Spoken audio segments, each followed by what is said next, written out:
Megastar Chiranjeevi కుటుంబంలో సభ్యులంతా ఒకటైతే అల్లు అర్జున్ మాత్రం ప్రత్యేక ప్యాకేజీ పెట్టుకుని స్వతంత్రంగా జీవిస్తున్నారు. చిరంజీవి అనే వృక్షం కింద కాకుండా అల్లు అర్జున్ గా తనకంటూ ఓ సొంత బ్రాండ్ ఉండాలనేదే అతని ఉద్దేశం. ఈ క్రమంలో సహజంగానే కొన్ని విభేదాలు తలెత్తుంటాయి. కొందరు వాటిని పొగరంటారు, మరికొందరు అహంకారం అంటారు. ఎవరి వైపు పరిశీలించినా, ఎవరు చెప్పేది విన్నా వారు చెప్పేదే సరైనదని అనిపిస్తుంటుంది.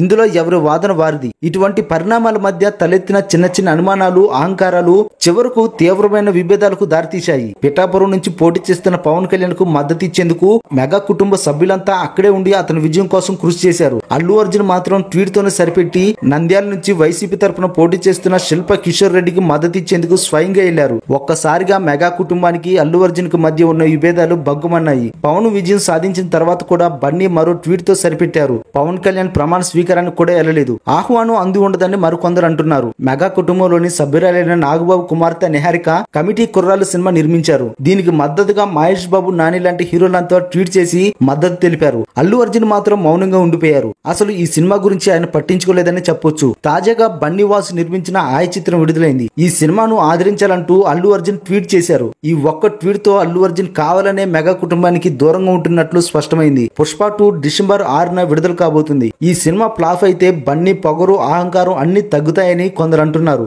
మరికొందరు మాత్రం ఈ సినిమా హిట్ అయితే చిరంజీవి ఎవరో తనకు తెలియదు అంటాడని, భవిష్యత్తులో ఈ తరహా పరిణామాలే చోటు చేసుకోబోతున్నాయని సినీ విశ్లేషకులు అంటున్నారు.